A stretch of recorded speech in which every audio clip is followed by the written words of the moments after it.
They called it the Dead Rise. 20 years, not one harvest worth mentioning. The soil was white and bitter, packed harder than fired brick beneath a Colorado sky that offered no apologies. Everyone agreed. The land was finished.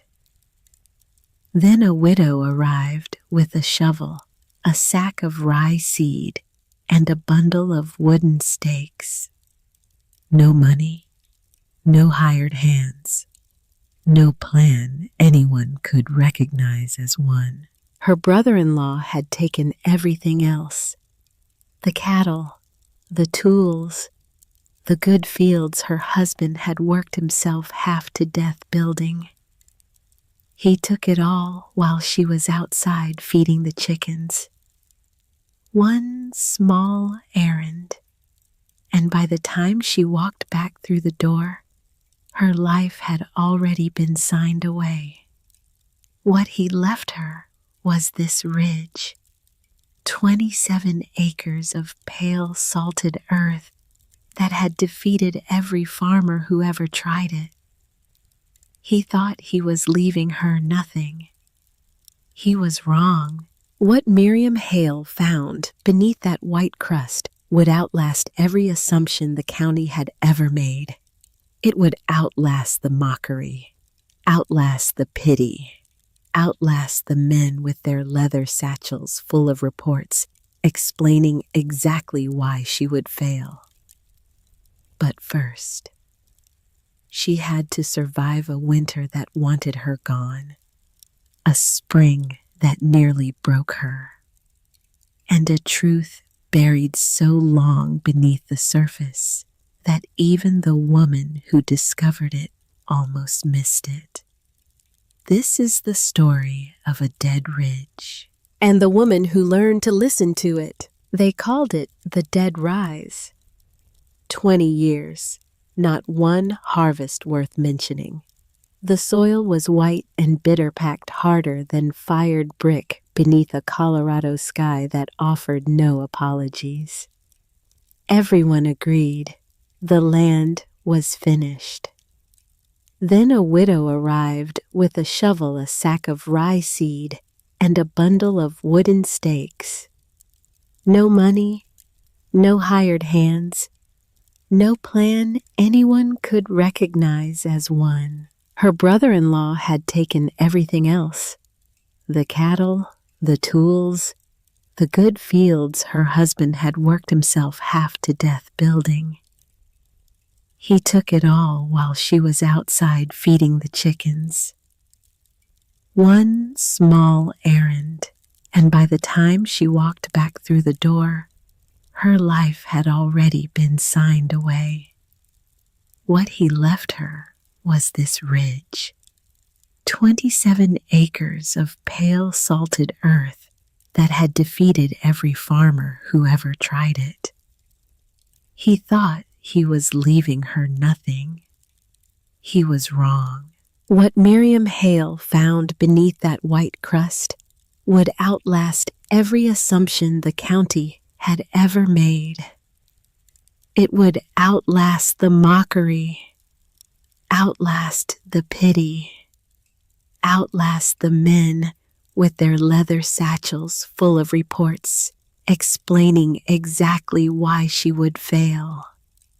But first, she had to survive a winter that wanted her gone, a spring that nearly broke her, and a truth buried so long beneath the surface that even the woman who discovered it almost missed it.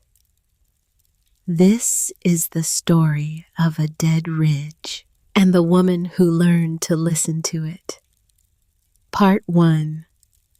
The Dead Rise. The cold came early to eastern Colorado in the autumn of 1886. Not gradually, not politely. It arrived the way bad news arrives, all at once, without warning, without the courtesy of letting you prepare. Miriam Hale felt it the morning she first set foot on the ridge. October. The grass was already pale and brittle.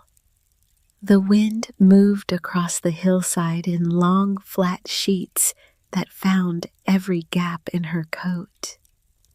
She stood at the edge of her 27 acres and looked out at the most discouraging piece of ground she had ever seen in her life. White soil, cracked, salted, hard as kiln-fired clay. Nothing growing, nothing even trying. The county had a name for this place, the Dead Rise, and it had earned that name honestly. For 2 full decades, not a single farmer had managed to pull a worthwhile crop from this ridge.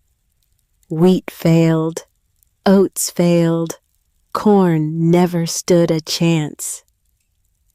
The land ate seeds and returned nothing. Everyone knew it.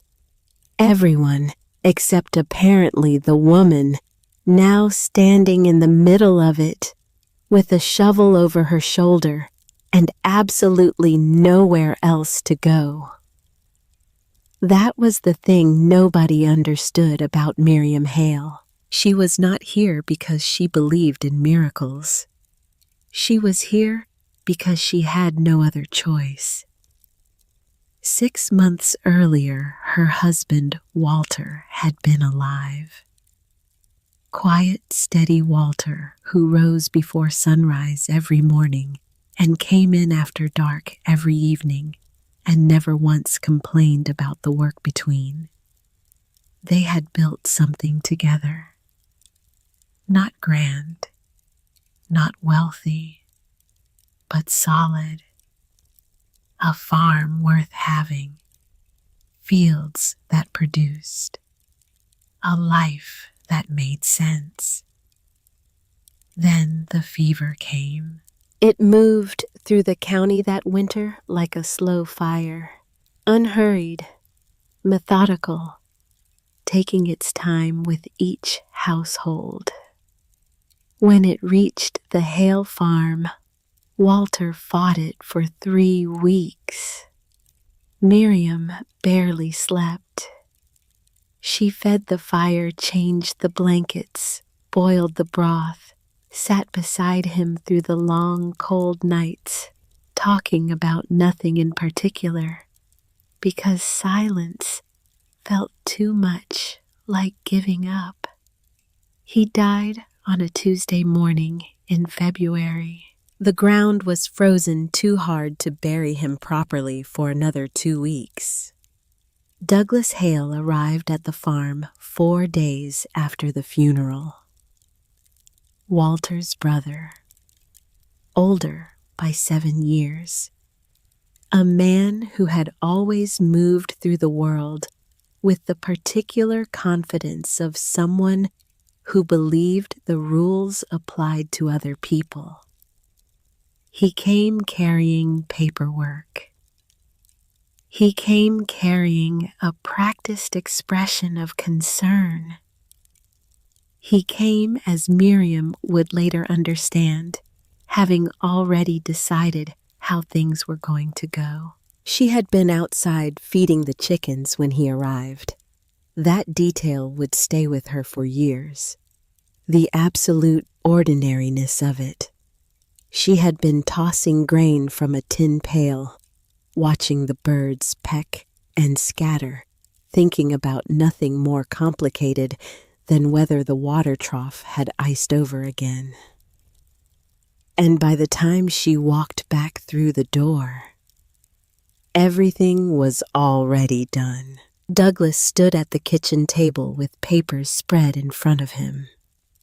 He explained it carefully, patiently.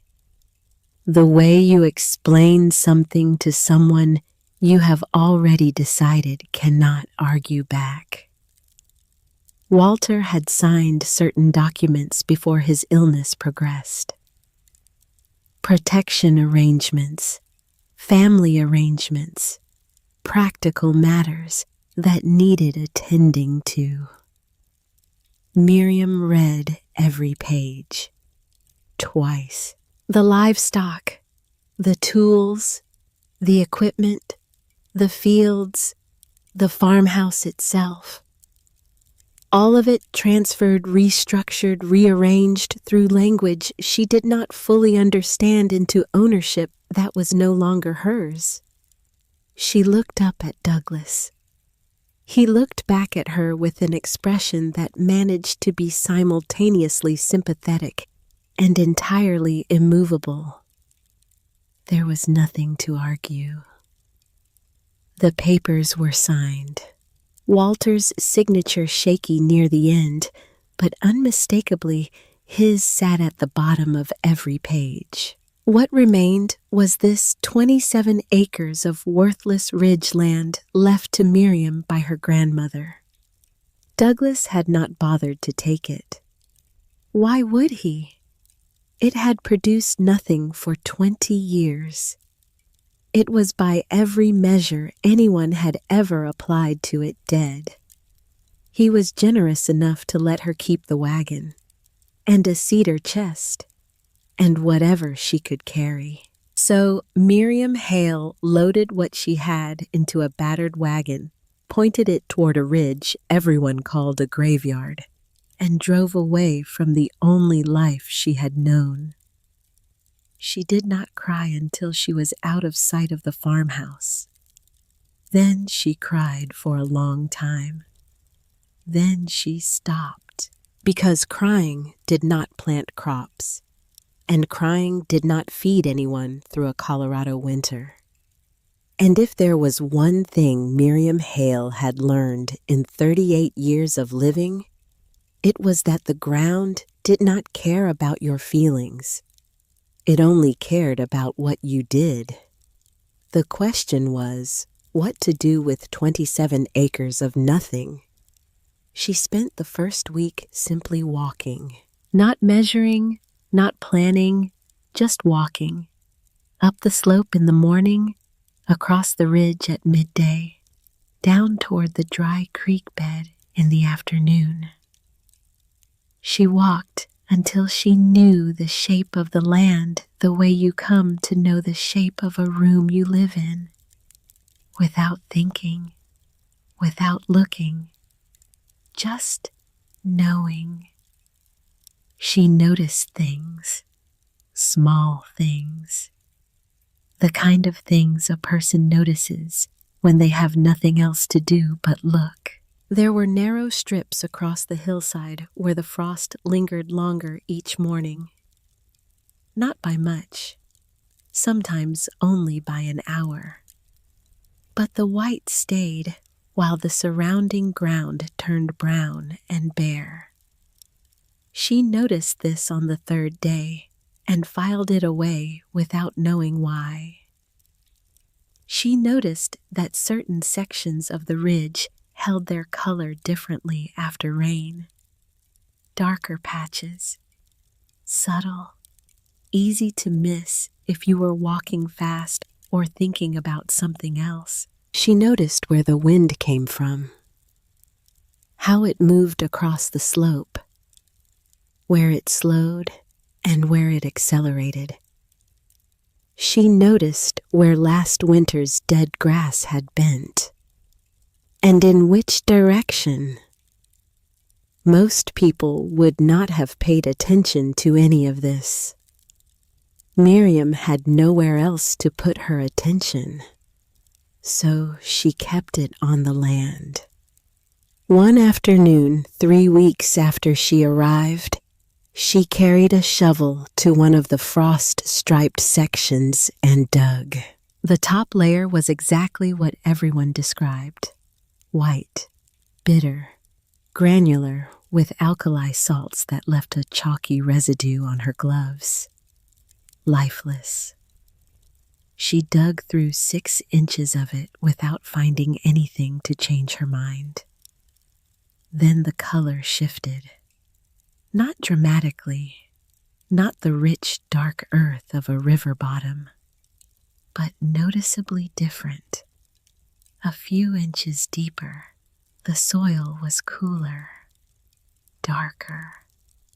When she pressed her thumb into it, moisture came away on her skin. She stayed crouched beside that hole for a long time, breaking the soil apart with her fingers, smelling it, turning it over in her palm. Then she got up, drove a wooden stake into the ground beside the hole, and walked to the next frost stripe. Dug again. Same thing.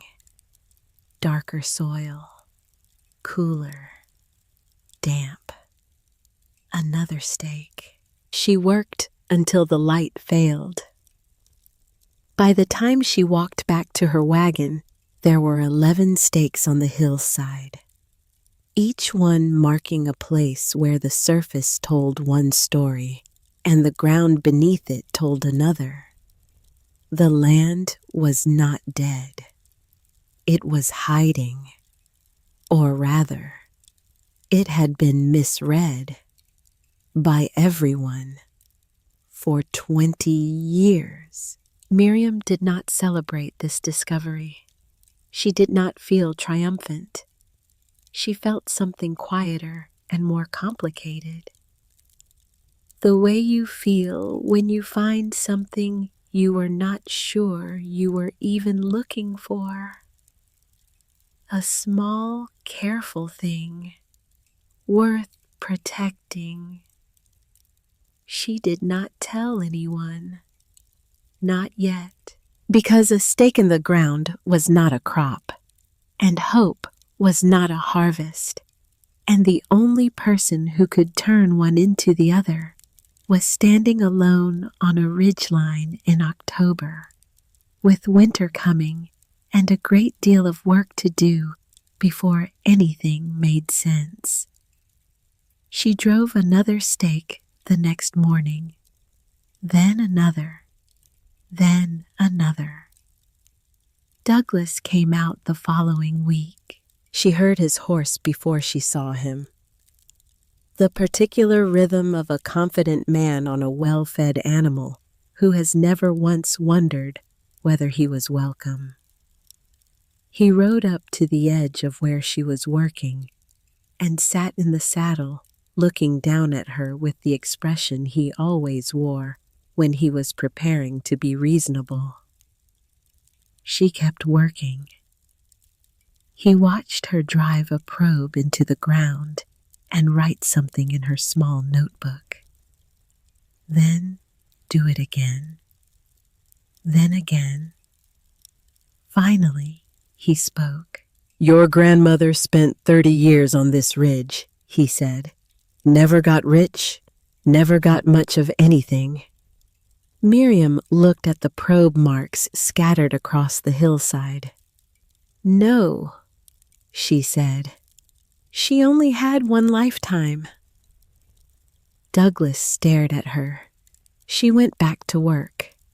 He sat there a while longer, as if waiting for her to say something that made more conventional sense. When she didn't, he turned his horse and rode back toward the county road. She could hear him all the way to the fence line. Within a week, the town had a new name for the ridge, the Widow's Grave. People said it with a kind of affectionate pity. Not cruel, exactly, just certain. The way people are certain about things they have already decided. Miriam heard the name. Let it settle. Then went back to driving stakes. By mid-November, she had divided the 27 acres into sections, each section marked and numbered in the notebook she kept tucked inside her coat. She had pushed the steel probe into the ground at more than 60 points. She had recorded depth, resistance, moisture, soil, color, slope, angle, and the direction of the prevailing wind across each position. At night, she sat beside a lantern and transferred everything onto a hand-drawn map. Lines first, then symbols, then patterns. The dead rise slowly became something else. Not a failed piece of ground, a puzzle, an unsolved one. But a puzzle has a solution. A failed piece of ground does not. That distinction mattered. The week before the first serious snow, Miriam drove her wagon into town and stopped at the small church near the cottonwoods along Dry Creek. Reverend Eleanor Cross was a woman in her late 60s who had lived in this county longer than most of the roads had existed. She kept the church records, yes, but she also kept something else: the accumulated paperwork of a community. Deeds, letters, old reports, things people dropped off without quite knowing why and never came back to collect. Eleanor listened to everything Miriam described without interrupting. Then she stood up and went into the storage room. She was gone for several minutes. When she came back, she was carrying a ledger wrapped in faded cloth. She set it on the table between them and smoothed the cloth back carefully, the way you handle something that has waited a long time and deserves to be treated with consideration. "This belonged to Nathaniel Crow," Eleanor said. Miriam did not recognize the name. Frontier agronomist, died in 1867. He spent years studying alkali ground in this part of the territory. Nobody paid much attention while he was alive. He wasn't the sort of man people found easy to listen to. Miriam looked at the ledger. "Why are you giving it to me?" Eleanor was quiet for a moment. "Because of your grandmother," she said. And then she told Miriam a thing she had been carrying for a long time.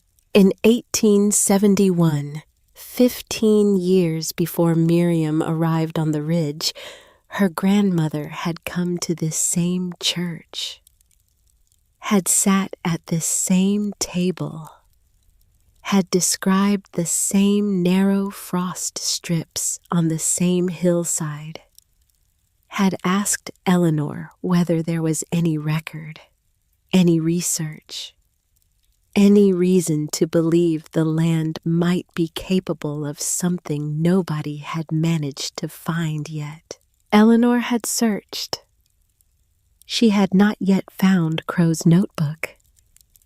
It turned up 2 years later, donated in a box of effects from a family clearing out a property 3 counties east. By then, Miriam's grandmother had given up on the ridge. "I kept it," Eleanor said quietly, "because I thought someday someone would come back and ask the same question. It took longer than I expected." Miriam sat with that for a long moment. Her grandmother had been sitting in this chair, had been looking at this same problem, had been right, and had been 2 years and 1 notebook too early to prove it. She did not say anything. She opened the ledger and began to read. Nathaniel Crow did not write like a man who expected to be read. He wrote like a man talking to himself. Dense, practical, occasionally irritable. He had no patience for what he called settled conclusions, and spent considerable energy in the opening pages arguing against the assumption that alkali soil was permanently ruined.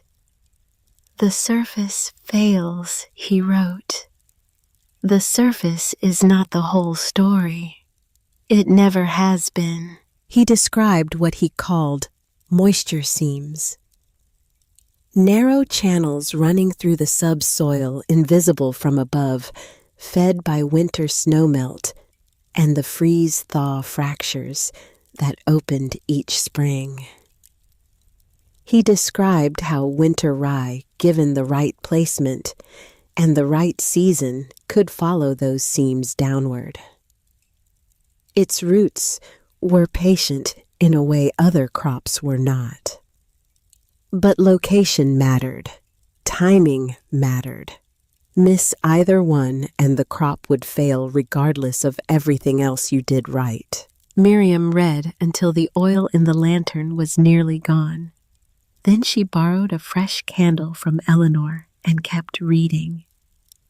She copied the most important sections by hand into her own notebook. Slowly, carefully. Not because she couldn't come back for the ledger, but because the act of writing it out herself made it real in a way that simply reading did not. When your hand forms the words, your mind holds them differently. She rode home before sunrise. The cold had sharpened overnight. The stars were brilliant and indifferent overhead. The horse moved steadily through the dark, while Miriam sat on the wagon bench with the notebook pressed against her coat over her heart like a thing worth protecting. Because it was. She had arrived at the dead rise with a shovel and a sack of rye seed and no real plan. Now she had something better, a map of what the land was hiding, a notebook explaining why it was hidden, and proof written in her grandmother's own footsteps that the question she was asking had been worth asking for at least 15 years before she arrived to ask it. She was not starting from nothing. She was continuing something. That was different. Aldous Pike arrived the first week of December, County Agricultural Advisor. A man built on the assumption that what had failed before would fail again, and that experience was primarily useful for confirming what you already believed. He rode out to Coyote Draw Ridge with a leather satchel full of reports and the look of a man discharging an obligation he hadn't asked for. Miriam was on her knees beside a probe hole when he arrived. He studied the ridge. He studied the map on the crate beside her wagon.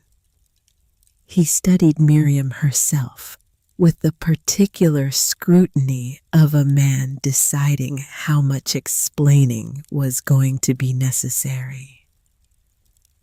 "The county has records going back 20 years, he said. "Alkali soil like this has defeated wheat, oats, barley, and corn. The rainfall averages don't support winter rye on this grade." He opened the satchel, pulled out folded documents. Number surveys, soil classifications conducted by men who had spent careers in this region.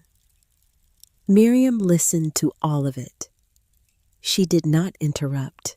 She waited until he finished, then looked toward the shallow pit she had opened that morning and said one thing. "Have you ever dug below the white layer?" Aldous Pike stopped. His eyes moved to the exposed soil in the pit, to the darker earth showing beneath the alkali crust, a color that was not in any of his reports, because none of his reports had looked for it. He did not answer immediately, and in that pause, that small, careful pause, something shifted. The reports in his satchel carried 20 years of county knowledge. The pit in front of him carried something that 20 years of county knowledge had somehow missed. Evidence has a way of making certainty uncomfortable. He did not change his position that afternoon. Men like Aldous Pike did not change positions on short acquaintance. But he was quiet longer than he had been. And when he finally folded his documents back into the satchel, he did not say another word about what would or would not work on this ground. He just rode away. Miriam watched him go. Then she turned back to the probe hole and drove the steel rod into the earth another 6 inches. The first snow came 3 days earlier than expected. A thin white dusting that settled overnight and lay still in the cold morning air. Not much, but enough. Miriam was out on the ridge before sunrise, standing at the top of the hill, watching the light come up and the snow catch it. She had her map in one hand and Crow's notes in the other. And the snow was doing exactly what the notes said it would do. It was drifting, gathering, settling along certain lines on the hillside in ways that were not random. The same lines she had marked. The same strips that held frost longer in the mornings. The same sections where her probe had found the darker, cooler soil beneath. The land was speaking. It had been speaking all along. She had simply learned, finally, how to listen. The next morning, she began planting. Not across the whole 27 acres. Not in the way most struggling homesteaders planted scattering seed across everything, and hoping hard enough to make up for the rest. That was not what the map said. That was not what Crow's notes said. She planted only where the markers told her to plant. Long, narrow corridors angled across the hillside in ways that made no obvious sense from the county road. Large sections left bare between them. From a distance, it looked unfinished, like she had run out of seed, or run out of money, or run out of whatever was keeping her going. People said all three. She heard them. She kept planting. Each row was positioned to catch drifting snow rather than shed it. When the storms arrived, snow would gather along those corridors and release its moisture slowly into the soil during spring thaw. The rye roots, if Crow was right, if her map was right, if she had read the land the way she thought she had, would follow that moisture down through the freeze-thaw fractures into the seams below. That was the plan. Stake, measure, sow, cover, move forward, again and again and again. The wind pulled at her coat. The seed disappeared into the earth one handful at a time. She did not rush. Good work could not be rushed. She had learned that from Walter, who had said it often enough, that she heard his voice in the phrase even now, 2 seasons after he was gone. Good work could not be rushed. She finished the last row on a gray afternoon in late November, set the empty sack down beside the wagon, looked out across the ridge. It looked like nothing, bare ground and some crooked lines in the soil, and a scattering of stakes nobody outside her own head could interpret. Not a farm. Not yet. More like the beginning of an intention. The outline of a plan still waiting for the world to confirm or deny it. Douglas came back the day after she finished. He sat on his horse at the property line and looked at the ridge for a long time. She could see him from where she was working. He didn't ride down. He just sat there, looking, and then he looked at her. And something in his face was different from what she expected. Not mockery, not triumph, not the comfortable certainty she had seen every other time he appeared. Something else. She would think about that look for a long time afterward. Because Douglas Hale was a man who had spent years certain he understood exactly what this land was worth. And now, staring at a map he couldn't read, and a planting pattern he couldn't explain, and a woman who had not yet broken the way he expected something in that certainty, was beginning to shift. He had taken the good fields. He had left her the dead ground, and if he had been wrong about the dead ground. He didn't stay long, just long enough for Miriam to understand that the mockery was no longer quite what it had been. It had a different flavor now, quieter, more careful. He rode away without speaking. The wind came up hard that evening. By midnight, it was screaming across the ridge, stripping the surface bare in some places, and piling drifts against every slope and hollow. Miriam lay in her wagon under 2 blankets listening to it. The stakes were still standing. She had driven them deep enough. Winter moved across eastern Colorado the way it always moved, without ceremony, without permission, without caring what you had planted, or what you hoped, or what you were not ready to lose yet. The snow came and kept coming. Long sheets of it, driven sideways by winds strong enough to strip exposed ground bare and build drifts shoulder-high against fence lines a 1/4 mile away. The dead rise disappeared beneath white.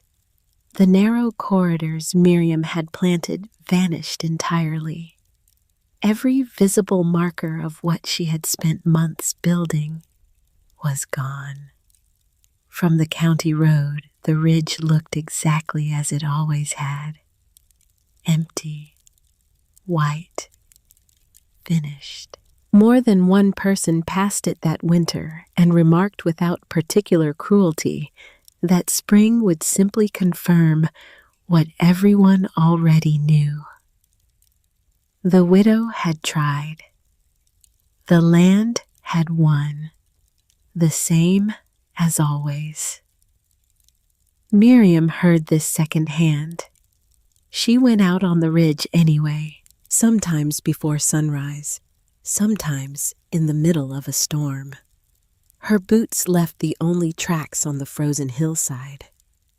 She was not out there because she doubted what she had done. She was out there because Crow's notes said observation did not stop when the snow fell. It was most important then. She watched where the snow gathered and where it didn't. She noted the depth of each drift along her planted corridors. She watched where meltwater disappeared into the ground during brief afternoon thaws, and where it simply ran off the surface. Every observation went into the notebook. Snow depth, drift direction, thaw behavior, soil response. Nature was speaking in its only language, pattern. Most people never learned to hear it. Miriam was becoming fluent. By February, the cold had settled into the bones of the prairie the way cold does in Colorado when it means to stay. Deep and dry and absolute. Even the wind seemed to slow down as if it had accomplished what it came to do and was simply watching now. Miriam sat in her small cabin on the edge of the ridge on a night when the temperature dropped to something she didn't bother trying to measure anymore, and thought about what she had committed herself to. 27 acres, one season, no margin for error. She had the map. She had Crow's notes. She had 2 months of observations that told her the snow was drifting exactly where she had predicted it would drift. But knowing was not the same as proving, and proving required spring, and spring was still a long way away. She opened her notebook to a blank page and sat with the pen for a while, without writing anything.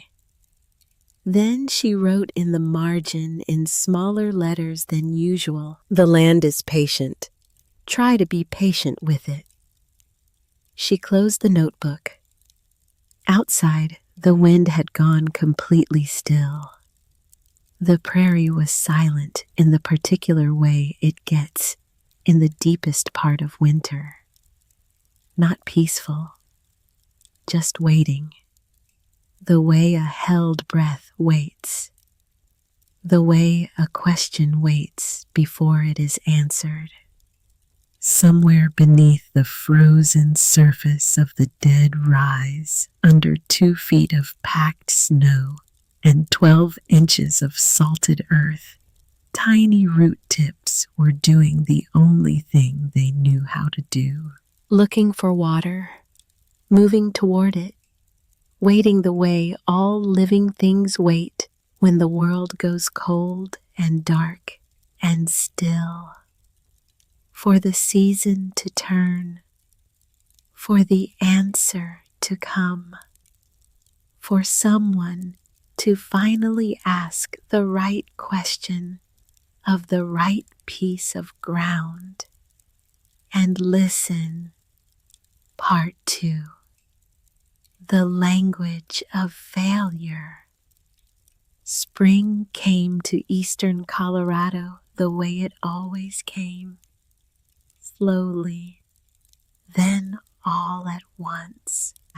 One morning, the ground was still frozen solid beneath Miriam's boots. The next, something had shifted. The air carried a different weight. The light lasted a few minutes longer.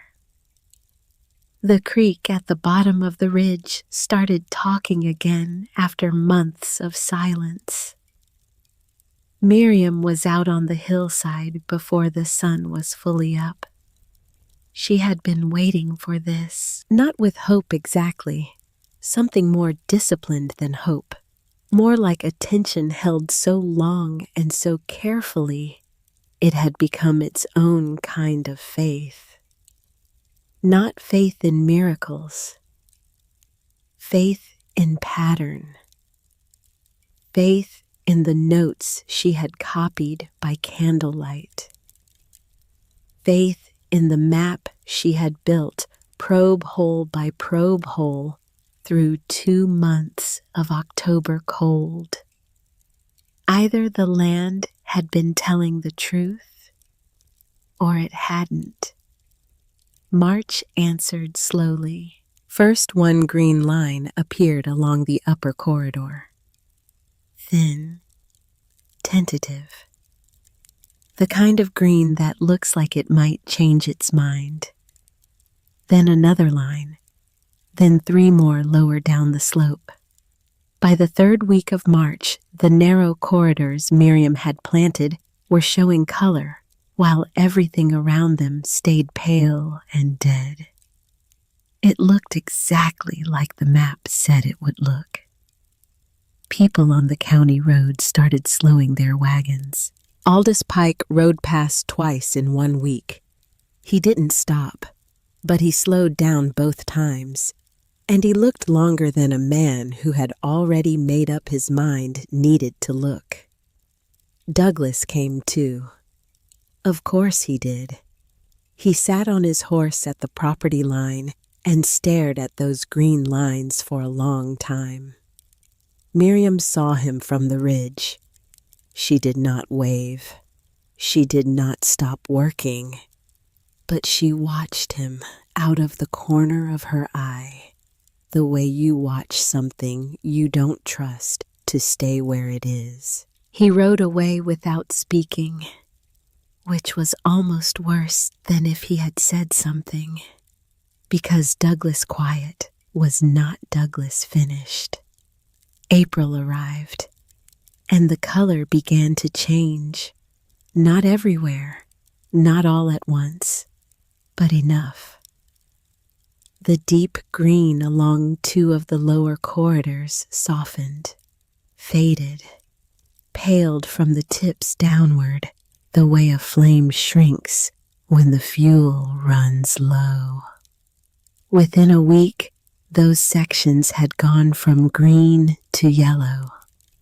Within 2 weeks, yellow to brittle. Some plants collapsed entirely. Each morning seemed a little worse than the one before. Miriam walked the affected rows every day, crouching down, touching the leaves, turning them over, pressing her fingers into the soil around the base of each plant. She was not panicking. She was reading. But the reading was not giving her answers she liked. By the 2nd week of April, dead patches were visible from the county road. You could see them clearly. Brown and collapsed among the sections that were still holding on. Like gaps in a sentence. Like words missing from a page. Douglas came back on a Thursday. He stood beside his horse and looked at the dying rye for a long time. He didn't crow, didn't smirk, didn't say anything theatrical. He just looked. And then he nodded once slowly, with the particular certainty of a man whose expectations have been confirmed. I told you so. 3 words. Quietly said, and then he left. 3 words and a turned horse, and the sound of hooves on dry ground getting quieter. Miriam stood at the edge of the field and watched him go. And for the first time since October, for the first time since she had driven the first stake into the first probe hole on a cold morning that felt like the beginning of something, she did not go back to work. She walked to the small cabin at the edge of the property, sat down on the step, set Crow's notebook on the wood beside her, did not open it. The prairie stretched out in every direction, enormous and indifferent. The sky was that particular Colorado blue that looks beautiful and means nothing at all. The wind moved through the failing rye with a sound like paper tearing. Slow, patient, unstoppable. She thought about Walter, not about his death. She had done enough thinking about his death. She had thought about it from every angle available to a person lying awake at 3 a.m, with nothing but silence and grief, and the sound of a horse shifting in the dark outside. She thought about a Tuesday morning in January. Ordinary Tuesday. Cold. The kind of cold that makes you want to stay inside and drink coffee and not do anything that requires going back out into it. She had been in the kitchen. She had seen Douglas arrive through the window. She had thought nothing of it. Douglas visited sometimes. Douglas had business with Walter sometimes. That was how families worked. She had gone out to feed the chickens because the chickens needed feeding, and when she came back through the door, she thought about that for a long time. The chickens, of all the things, of all the small, ordinary tasks that fill up a life without you noticing. It had been the chickens. I have been reading the land, she thought. I forgot to read the people around me. She sat with that for a while. The sun moved across the sky. The shadows shifted. The wind kept moving through the rye. She picked up the notebook, not Crow's, her own, the one she had been writing in since October. She opened it to a blank page near the back, sat with the pen for a moment, then wrote in the margin in letters smaller than usual, I have been reading the land. I forgot to read the people around me. She stared at that for a long time. Then she closed the notebook, stood up, and went to get the shovel. Not because she had figured out what was wrong yet, but because standing still was not going to tell her. And sitting on the step, feeling sorry for herself, was not going to tell her either. And Miriam Hale had not driven a wagon to a dead ridge in October to find out she was the kind of woman who stopped when things got hard. She already knew she wasn't that kind of woman. She went back into the field. She did not pull the dying rye and call it failure. That was the first thing, the most important thing. She did not look at yellow plants and decide she already knew what they meant, because she had learned probe hole by probe hole that the surface of this land was the least reliable narrator available. She dug, one plant at a time. She lifted each one carefully, the way you lift something fragile and possibly salvageable. Shook the soil loose from the roots. Laid the plant on a strip of burlap beside the furrow. Healthy plants on the left, weak plants in the middle, dead plants on the right. She worked all day, came back the next morning, worked all day again. Third day, same thing. The burlap strips grew longer, the piles grew larger. And slowly, the way a picture develops when you hold it to the light, long enough a pattern emerged. The worst rye had not died on the hardest ground. It had died on the flattest ground. She stopped, stood up straight, looked at the layout of the 3 piles, and then out at the field, and then back at the piles.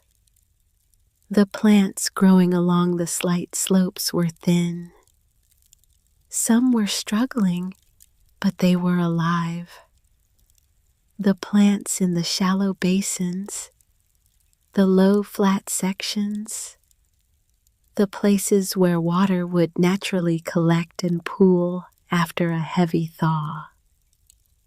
Those were the ones that had yellowed first. Those were the ones now collapsed on the right side of the burlap. That changed the question. Not the seed, not the rye itself, not even the ridge. She dug into one of the dead patches. 6 inches down. 8. The soil was damp. More than damp. The spring melt had pooled in these flat sections, and the water had done what water does when it moves through alkali soil. It had picked up the salts from the surface layer and carried them downward, right into the root zone, right where the young rye was trying to grow. The plants hadn't been poisoned from above. They had been poisoned from below. By the very moisture she had worked all winter to accumulate. She sat back on her heels and pressed her muddy hands against her knees. Too much of the wrong thing in the wrong place. She pulled Crow's notebook from her coat, flipped through pages she had read so many times the corners had gone soft, found the line she had marked in December and not thought about since because in December it had read like theory. It did not read like theory now. Dead soil seldom dies from lacking something. It often dies from holding too much. She read it twice. Then she closed the notebook, stood up, looked out across the damaged sections of her field. And before the sun went down that evening, she picked up her shovel and cut the first drainage line into the earth. It did not look like much. A shallow trench, maybe 8 inches deep, 6 inches wide, running from the low point of one of the dead sections toward the natural slope of the hillside, aimed at carrying excess water away from the root zone without pulling moisture out of the sections that were still healthy. One trench, then another, then another. She worked by feel as much as by plan. The map told her where the low spots were. Crow's notes told her what the low spots were doing. Her own 2 hands told her where to cut and where to stop. The shovel handle wore smooth where she gripped it hardest. The skin on her palms split once, then again. By the end of the 3rd day, dried blood had mixed with the dust along her fingers, and she stopped noticing it. Good work could not be rushed. Walter had said that. She kept digging. Silas Greer stopped by on a Wednesday afternoon. He came in a wagon, climbed down carefully, walked to the edge of the field, and stood with his arms crossed, watching her work for several minutes without speaking. Silas Greer was a man who had extended credit to dozens of homesteading families in this county, who had watched most of them fail, who had learned through years of careful watching to recognize the difference between effort and results. He watched her cut another drainage line. Then he spoke. What happens if the crop dies anyway? Not cruel, not hopeful, just practical. The way a man asks a question when he genuinely needs to know the answer before he decides what to do next. Miriam rested both hands on the shovel. looked out across the yellowing rye. Then I'll know why it died. Silence. Silas looked at her face, long enough to be looking for something specific. Whatever he was looking for, he seemed to find it. Or not find it. She was never entirely sure which. He uncrossed his arms. I have a winter credit line I haven't drawn on yet, he said, in case it becomes relevant. He climbed back onto the wagon, drove away. Miriam stood still for a moment after the sound of the wheels faded. Not tearful, not triumphant, just aware that for the first time since October, someone had placed a bet on her that involved actual money. Not a kind word, not a sympathetic nod. Money, which was the only kind of confidence that cost something to give. She drove the shovel into the earth again. May arrived with rain, not a gentle spring rain. Not the kind that encourages things, the kind that keeps coming after you've had enough of it, the kind that turns roads into mud and low fields into lakes and makes farmers stand in their doorways staring at the sky with the particular expression of people calculating losses they can't afford. It rained for 11 days. The county road turned to soup. Wagon wheels sank to their axles. 3 farms in the valley lost their early plantings to standing water. Miriam heard about it secondhand from a woman who passed on the road and stopped to say that the Harmon place down by the creek had lost everything below the fence line. The dead rise did not escape untouched. Water came down the hillside in sheets.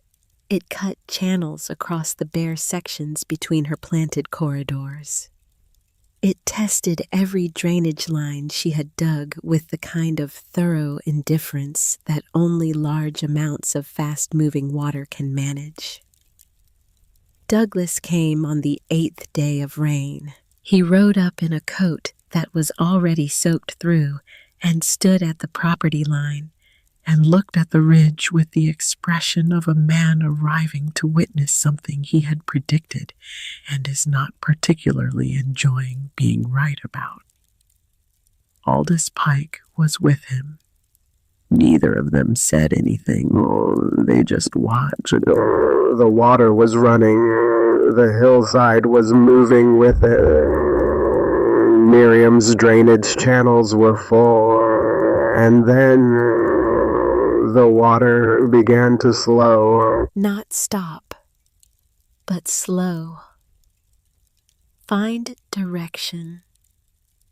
Follow the lines she had cut rather than sheeting freely across the low sections.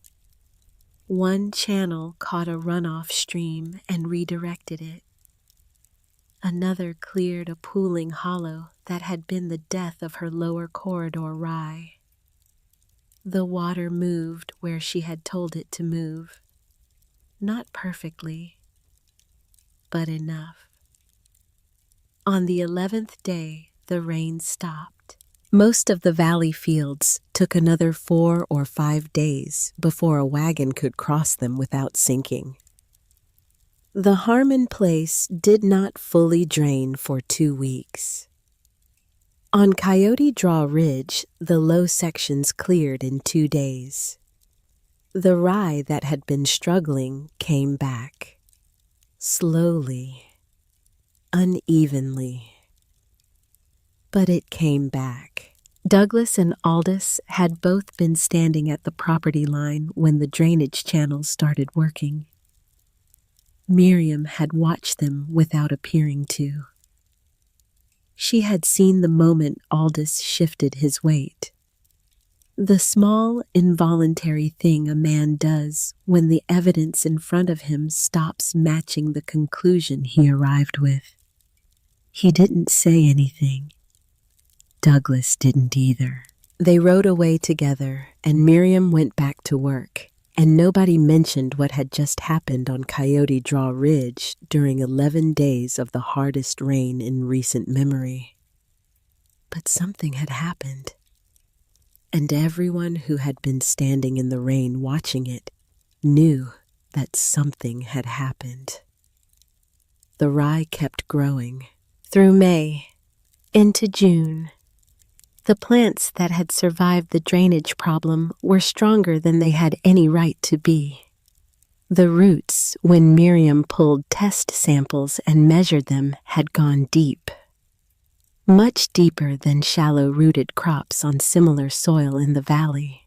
They had followed the freeze-thaw fractures down through the alkali crust into the cooler, darker soil below. Into the moisture seams Crow had described. Into the ground everyone said didn't exist. She measured the roots and wrote the numbers in her notebook beside the figures from Crow's ledger. They matched. Not exactly, but close enough to mean something. Close enough to confirm that a dead man's 20-year-old observations had been correct all along, and that the only reason nobody knew it was that nobody had bothered to dig far enough to check. She allowed herself one small moment of something that might have been satisfaction. Then she went back to work. Because July was coming, and July in eastern Colorado was not kind. The rain stopped at the end of June, not tapered off, stopped like a door closing. One day the sky was still producing clouds. The next, it was white and hard and completely empty of anything resembling moisture. The temperature climbed. The wind changed character. Spring winds carried possibility.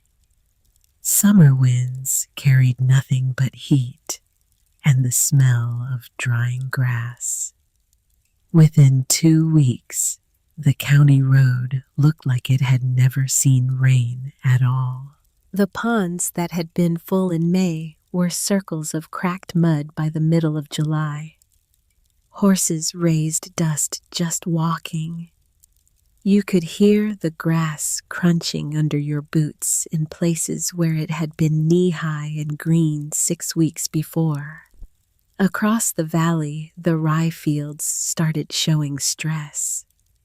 First, the pale tips, then the curled leaves, then whole sections fading from green to yellow in the particular hopeless way that crops fade when there is simply nothing left in the soil to hold on to. Farmers stood at the edges of their fields doing the arithmetic of ruin in their heads. The same people who had mocked the widow and her strange planting pattern looked at their own failing crops, and then quietly, without saying it out loud to anyone who might repeat it, allowed themselves a familiar thought. Maybe she was going to fail after all. Maybe the ridge had only delayed things. Nature was patient. Nature always collected eventually. From the county road, Miriam's field looked vulnerable too. Of course it did. The sun did not offer special treatment. The drought had no interest in fairness. The heat touched every acre equally. But what the county road could not see was what was happening beneath the surface. The rye roots had gone deep in the winter, deeper than anyone expected, deeper than any shallow planted crop in the valley had managed. They had followed the fractures and found the moisture seams and settled there months ago, while the ground above them was still frozen. While other crops were discovering in July that the top 8 inches of soil contained nothing useful anymore. Miriam's rye was drawing on reserves that existed 12 and 14 and 16 inches down. Ground that had never dried out. Ground that the summer heat had not reached. Ground that most people in the county did not know existed because they had never pushed a steel probe far enough to find it. Week by week through July, the difference became harder to ignore. The valley fields faded.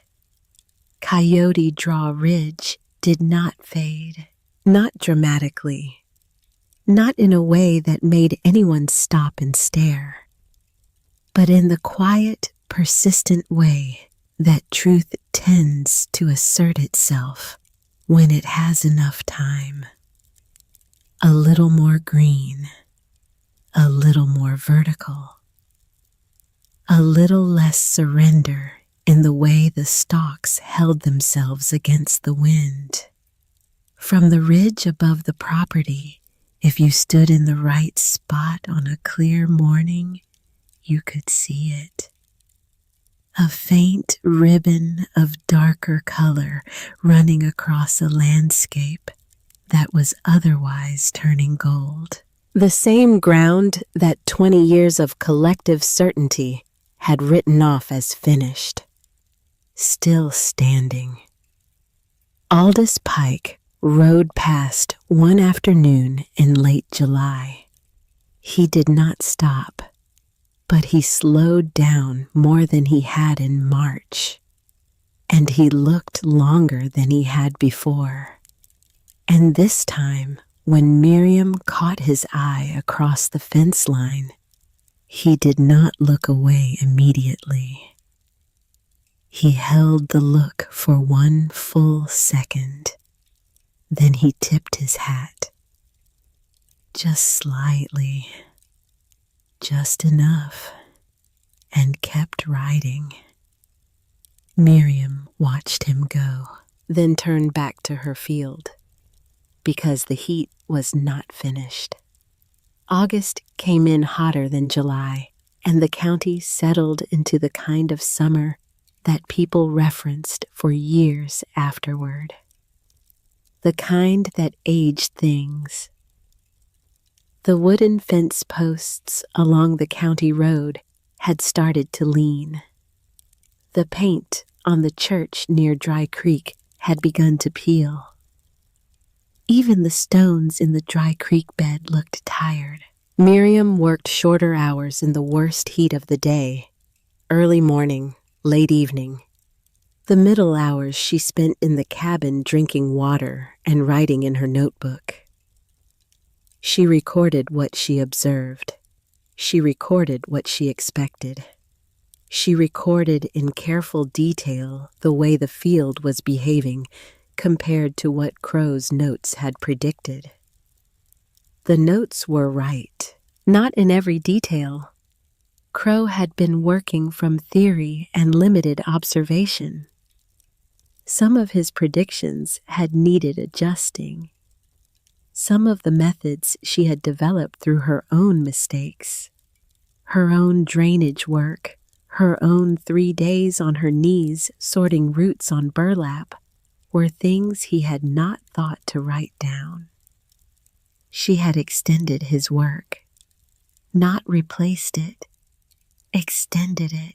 2 people who had never met, separated by 20 years and death and a storage room in a country church, working on the same problem from opposite ends of time. She thought about her grandmother, about the chair in Eleanor Cross's church, about a woman who had seen the same frost stripes on the same hillside in 1871 and asked the same questions and come so close. 2 years, 1 notebook. That was the distance between her grandmother's failure and Miriam's chance. She sat with that thought on a hot August afternoon with the notebook open in her lap and the pen still in her hand. She was not angry about it. She was past anger. But she felt the weight of it, the weight of things that were almost, the weight of knowledge that arrived just after the person who needed it had given up and gone home. The weight of questions that were worth asking, asked by people nobody listened to, sitting unanswered in storage rooms for 20 years. Her grandmother had been right. She had simply been right too early, and too alone, and without the one thing that might have made the difference. Miriam closed the notebook, looked out the window at the field. The rye was standing, still pale from the drought, still thinner than she would have liked in some sections, but standing, holding, drawing on what it had worked all winter to reach. Her grandmother had planted a question in this ground. Miriam was about to harvest the answer. She just needed August to finish. She needed the stalks to complete what they had started. She needed 1 more month. And then she would know finally, completely beyond the reach of anyone's reports or doubts or quiet certainty whether the dead rise had been telling the truth. She got up, checked the water for the horse, came back inside, wrote one more thing in the notebook before she closed it for the night. The roots are deeper than they thought. So am I. She blew out the lamp. The prairie went dark and still. Out in the field, in the fading August heat, the rye stood where she had planted it, waiting for September, waiting for the season to turn, waiting the way everything worth waiting for waits, quietly, without asking permission. Part 3. Crow's Ridge. September arrived like a held breath finally released. The heat broke overnight. Not gradually, not with the polite warning of cooler evenings leading slowly toward cooler days. It simply stopped. One morning, the air was different, thinner, cleaner. The kind of air that makes you stand still for a moment before you start your work because it feels worth noticing. Miriam noticed. She was out on the ridge before sunrise the way she had been every morning for nearly a year. But this morning was different from all the other mornings. This morning, the rye stalks had gone gold. Not yellow, not pale, not the defeated, faded yellow of a crop running out of options. Gold. The deep, heavy, legitimate gold of grain that has finished becoming what it was always supposed to be. She stood at the top of the ridge and looked out across it in the early light. The stalks stood heavy, bowed slightly at the top with the weight of the heads. The narrow corridors she had planted in November, the strange angled lines that nobody had understood, and everyone had an opinion about, now ran across the hillside like sentences in a language that had finally been translated. This was the answer. This was what the land had been trying to say. She picked up the sickle and went to work. There were no hired hands, no celebration, no one standing at the fence line holding a hat and saying encouraging things. Just Miriam and the sickle and the long rows waiting to be cut. Good work could not be rushed. She heard Walter's voice in the phrase the way she always heard it. Quiet, certain, present in the way that people who are gone are sometimes more present than people who are still here. She started at the upper corridor and worked down, each stalk cut clean, each bundle tied with rough twine and set upright to dry in a shock. Row after row disappearing from the standing crop and reappearing as neat bundles across the hillside, like the ridge was rearranging itself, releasing what it had been holding. The work took days. Good work usually did. Her shoulders ached by the second evening. Her hands were past feeling much of anything. She came in after dark, ate whatever was simplest, slept without dreaming, and went back out before the light came up. She did not count the bundles while she was working. Counting before the work was finished was a way of borrowing hope you hadn't earned yet. She had learned that in a hard year. She waited until the last row was cut, the last bundle tied, the last shock standing. Then she stood at the bottom of the ridge and looked up at what the season had produced. Not an ocean of grain. She had 27 acres, and she had planted only the corridors. What stood on this hillside was not the kind of harvest that made a man rich in a good year on good ground. But this was not good ground. This was ground that had produced nothing worth mentioning for 2 full decades. And it had produced this: healthy grain, dense grain, grain with weight and color and the particular look of something that had been grown correctly rather than desperately. She allowed herself 1 full minute of standing still and looking. Then she started threshing.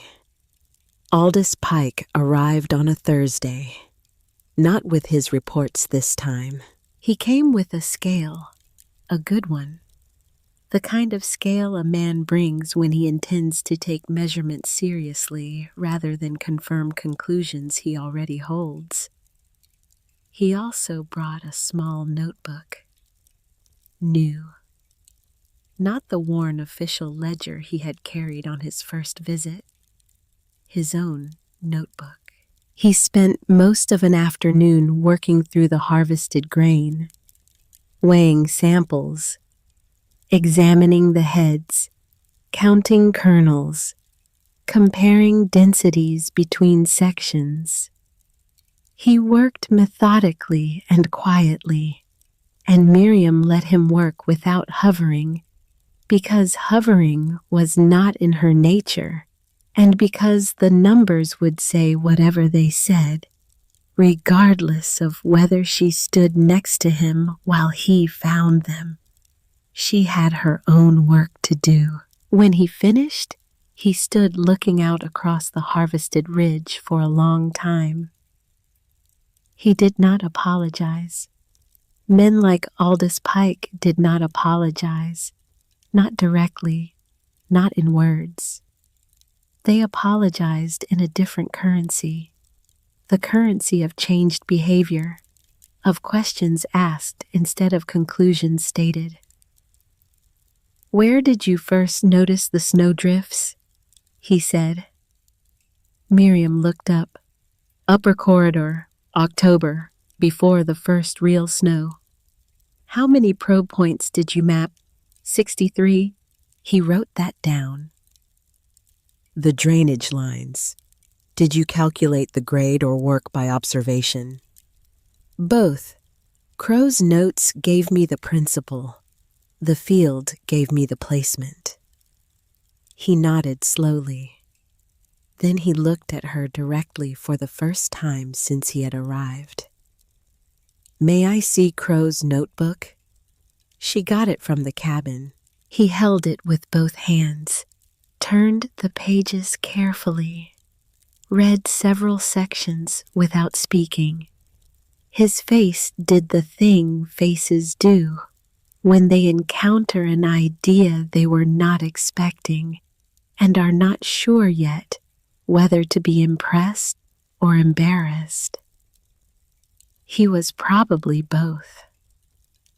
He handed it back. "The county has records going back 20 years, he said quietly. "None of them mention the subsoil moisture." "No," Miriam said. "They wouldn't.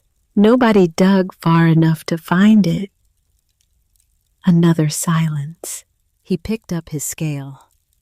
"I'll need to file an amended report," he said, almost to himself, almost as if she wasn't there. "The soil classification for this ridge is going to require revision." He said it like a man recalculating a sum he had been certain about. Miriam watched him walk to his horse. Then he stopped, turned back. "The yield is better than I expected," he said. "Better than I would have said was possible 3 months ago." She nodded. He rode away, and that was as close to an apology as Aldous Pike was capable of.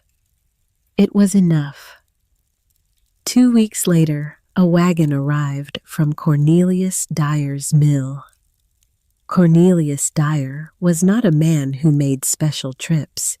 He operated the largest milling operation in 3 counties, and his time was organized around what it was worth, which was considerable. When he sent a wagon somewhere, it was because the somewhere had earned his attention. Miriam had sent him a small lot, 12 sacks, enough to test, enough for a man who knew grain to form an opinion. Apparently, he had formed one. The wagon carried his foreman, a compact, serious man named Briggs, who climbed down and presented a written request from Cornelius himself. Formal, clear.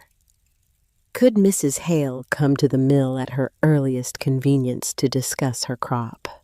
Miriam read the letter twice, not because it was complicated, because she wanted to make sure she was reading it correctly. She drove to the mill the following morning. Cornelius Dyer was a man in his 60s who had the particular kind of stillness that comes from spending a lifetime making decisions that mattered. He met her in the yard, which was unusual. Most people waited inside. He shook her hand. Then he led her into the mill without much preamble and showed her what he had found. The flour from her grain was sitting in 3 separate batches on a long table. He had milled them on different days from different sacks to check for consistency. They were nearly identical, not similar, not close. Nearly identical in texture, density, color, and moisture content. "That doesn't happen often," he said. With rye from poor soil, it almost never happens, he added. Miriam looked at the 3 batches. The grain matured slowly, she said. Long roots, deep moisture. It didn't rush. Cornelius looked at her for a moment. Then he looked back at the flour. I processed 43 lots this season, he said. From farms across 3 counties. Good farms, established farms. Farms with good bottom soil and proper equipment. He paused. 8 of them matched this consistency. The others didn't. 8 out of 43. From a ridge everyone had called dead. He turned to face her. How much grain do you have remaining?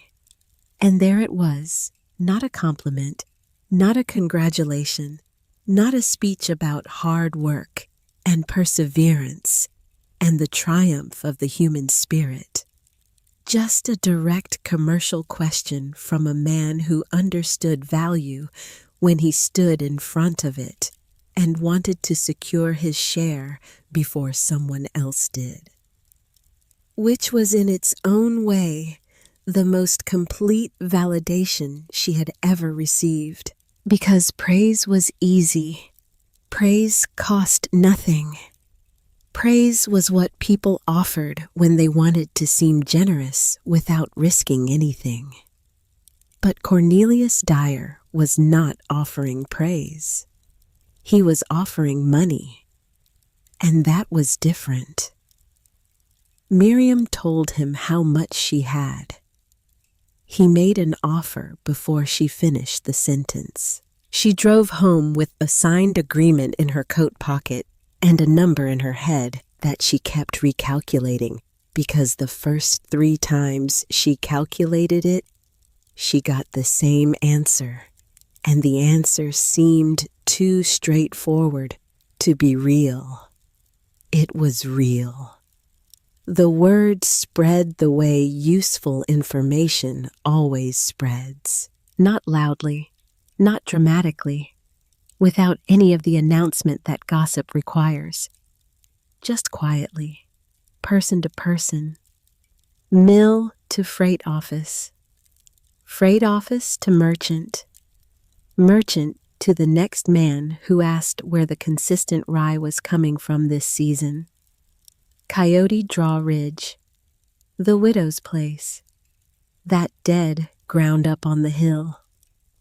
People said all 3 with the same slight hesitation of a person revising a previous statement they now wish they hadn't made quite so definitively. The first outside buyer arrived 2 weeks after Cornelius Dyer, a man from a milling operation 40 miles east. He had heard. He had come to see. He walked the field or what remained of it after harvest and asked questions. How many acres under cultivation? What was the yield per corridor? Could she expand production next season? Was she open to a forward contract? She told him she was open to a conversation.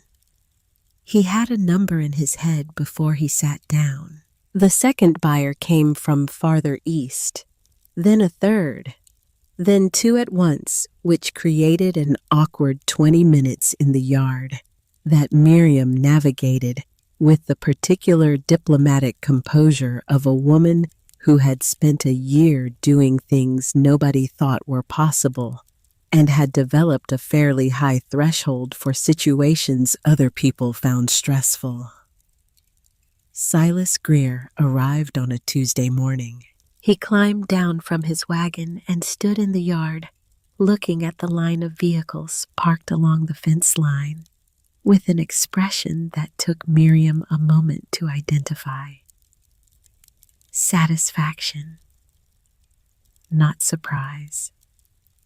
Satisfaction, the look of a man whose judgment has been confirmed and who is going to be quietly pleased about it for a long time, without ever saying so directly. "I'd like to formalize that credit arrangement," he said, "if you're amenable." "I'm amenable," Miriam said. He produced a document from his coat that was already written and already fair. She read it carefully. Every word, the way she read everything now, the way she had learned in a kitchen on a January Tuesday while she was outside feeding chickens, that words on paper deserved her full attention every single time. She signed it. Silas signed it. They shook hands. "You're going to need help next season," he said. "Not advice, just observation. The scale you're talking about, you can't do it alone." "I know," she said. "I know people," he said. "I know you do," she said. He almost smiled, almost. Then he got back in his wagon and drove past the line of buyers still waiting their turn and raised one hand in a minimal farewell that managed to convey considerable self-satisfaction. Miriam watched him go. Then she turned to the next wagon in line. One morning in late October, she overheard two freight drivers talking near the road. She was near the fence checking the drainage channels, which she checked every week regardless of whether they needed checking, because that was the kind of woman she had become. The kind who checked things. The kind who did not assume yesterday's work was still working today, just because it had been working yesterday. The two men were not talking about the widow. They were not talking about the dead rise. They were pointing at the ridge and talking about grain, and one of them said the name casually, the way you say the name of a place. You know, the way you say it when it has been part of your vocabulary long enough that you don't remember learning it. "That's Crow's Ridge." The other man nodded, as if the name had always existed, as if it had always been obvious. Miriam stood still at the fence line. Nathaniel Crow had been dead for 19 years. He had died without recognition, without the county's approval, without anyone who mattered telling him he had been right. He had left behind a notebook that sat in a storage room for 2 decades. That was wrapped in cloth by a woman who hoped someone would eventually come looking for what it contained. And now, his name was on the land, said casually by strangers, said as if it had always been there. She stayed at the fence long after the wagon had passed, not crying. Something past crying, something that lived on the other side of grief and loss and long patience. The particular feeling of a thing that has been completed, not finished, completed. Which is different because finished implies ending and completed implies arrival. She had arrived somewhere. She was not entirely sure yet what to call the place, but she was there. Douglas came on a Thursday afternoon in November. The last time she had seen him was April. Sitting on his horse with his arms crossed, and 3 words that had cost him nothing and landed like stones. This time, he did not come on horseback. He walked up the road from the gate. That was the first thing she noticed. He was walking, not because his horse was lame or because the distance was short, because men who arrive to admit something usually leave the horse at the gate. She was in the yard when he appeared. She watched him come without moving toward him or away from him. He looked older than April, or maybe just more tired, or maybe just more honest about being tired, which is a thing that can happen to a person when the thing they were certain about turns out to have been wrong. He stopped a few feet away. He had something in his hand, a folded paper. He held it without looking at it, looking instead at her face with an expression she had spent years wanting to see on Douglas Hale. And now that she was seeing it, she did not feel the triumph she had expected. She felt something quieter, something that did not have a clean name. He held out the paper. She took it. She unfolded it. It was a legal document. She recognized the style, the language, the kind of paperwork that transferred things. But this was not the same paperwork as before. This was a correction or an amendment, something that adjusted a record that had been set incorrectly. She read every word. She read it slowly and completely because words on paper deserved that always every time. And she had learned that lesson in the most expensive way a person could learn it. Then she looked up at Douglas. He was still watching her. He looked like a man who had rehearsed something and then abandoned the rehearsal. And then he said the only thing he said. Walter would have been proud. 4 words. Not an apology, not an explanation, not a defense or a justification or a carefully constructed narrative about circumstances and intentions and what he had meant to do versus what he had done. Just 4 words about Walter. Miriam stood with the document in her hands and those 4 words in the air between them. And something happened that she had not anticipated. She thought she would feel the satisfaction of being proven right. The clean, hard satisfaction of winning something that had been taken from you unfairly. She had imagined this moment, or something like it, during the long, cold nights of that first winter. Had held on to it sometimes when she needed something to hold on to. But standing here now, with the paper in her hand, and Douglas looking like a man who had finally had to reckon with himself, what she felt was grief.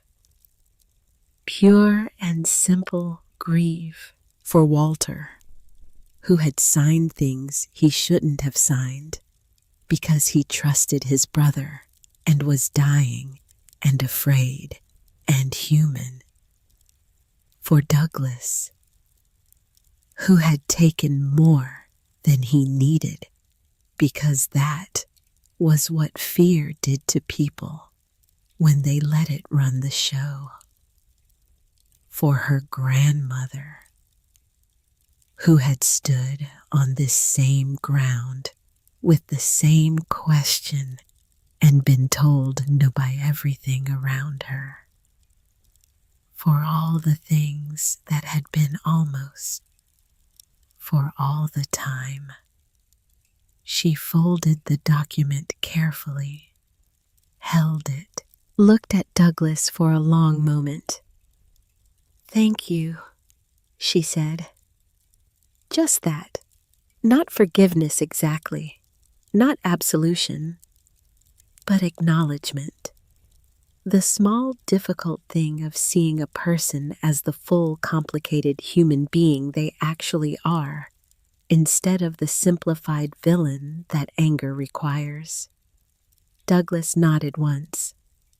Then he turned and walked back down the road toward the gate, and she watched him go. Not with triumph, not with anger, with something that was maybe finally the beginning of being done. She went inside that evening and sat at the small table with the paper Douglas had brought, and her own notebook, and Crow's notebook, and a cup of coffee that she let go cold because she kept forgetting to drink it. The cabin was quiet. Outside, the wind moved across the ridge the way it always moved. Patient and indifferent and ancient. The same wind that had moved across this hillside when her grandmother walked it in 1871. The same wind that had blown across Nathaniel Crow's test plots in 1865. The same wind that had swept over 20 years of failure and 1 year of a woman who had refused to accept the conclusion everyone had already reached. The wind did not care about any of that. But Miriam did. She pulled the small tin box out from the shelf where it had sat since she moved in. Her grandmother's box. She had found it the first month tucked beneath a loose board in the corner of the cabin. She had opened it then, had seen the papers inside, had not been ready to sit with them properly. She was ready now.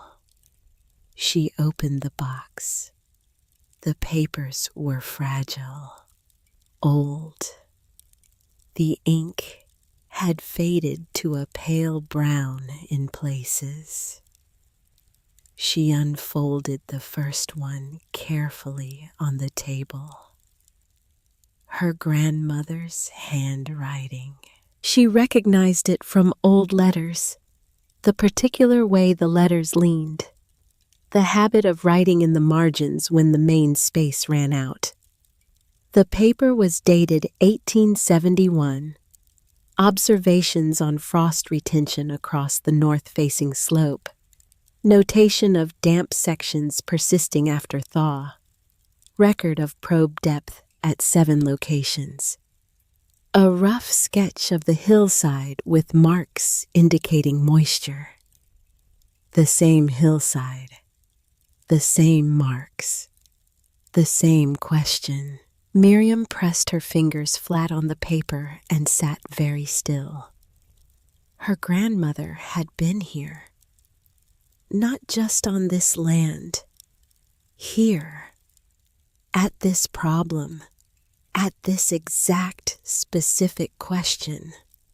With a shovel and a probe, and the same stubborn refusal to accept that dead meant dead. 15 years before Miriam, without the notebook, without Crow's methodology, without anyone to tell her that what she was observing was correct and worth pursuing, just a woman and a ridge and a question nobody wanted her to ask. She sat with that for a long time. The coffee went fully cold. The wind kept moving outside. She unfolded the second paper. More observations. 1872. The handwriting slightly more tired, the notations less detailed. A note in the margin that said simply, "No one will listen." And below it, in smaller letters, as if she had come back to the page later and added it after some deliberation, maybe the land is not the problem. Maybe the land is not the problem. Miriam read that line 3 times. Her grandmother had understood. She had understood that the issue was not the soil, not the alkali, not the ridge. The issue was that she was standing on knowledge that the world around her was not ready to receive. And without the tools to prove it, without Crow's framework, without the drainage work, without someone to hand her a notebook that had been sitting in a storage room for 2 years while she was giving up, without all of that, she had been right and unable to prove it, and she had put her papers in a tin box and left them under a floorboard and hoped. Miriam sat at the table with her grandmother's papers in front of her and Crow's notebook to her left and her own notebook to her right. 3 records, 3 people. A man who had died unrecognized in 1867. A woman who had given up in 1873. And a widow who had arrived in 1886 with nowhere else to go. 3 pieces of the same puzzle. None of them complete alone, all of them necessary. She picked up her own notebook, opened it to the last written page, read the final entry she had made. The roots are deeper than they thought. So am I. She looked at that for a while. Then she turned to a fresh page. She wrote the date, November 1887. She wrote, "The land was never dead. It was waiting for all 3 of us." Then she got up and went to the shelf. She set her notebook on the shelf, set it next to Crow's.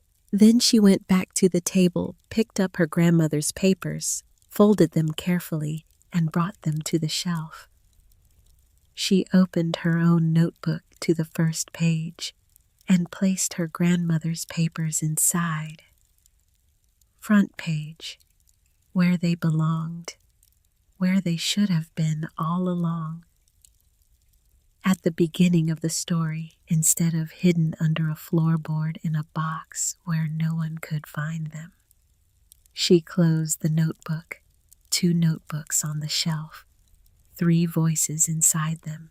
A dead agronomist who had been right about everything and recognized for nothing. A grandmother who had asked the same question 15 years too early. And a woman who had arrived at the end of her options and accidentally become the person who finished what the other 2 had started. The wind moved outside, a cold wind, the kind that came in November and reminded you that Colorado had not run out of winter. Miriam stood at the window for a while. The ridge was dark. The harvested corridors were just shapes in the low light. The drainage channels she had cut by hand day after day, palm by bleeding palm, were just shadows running across the hillside. The stakes she had driven in October of the year before were still standing. Most of them.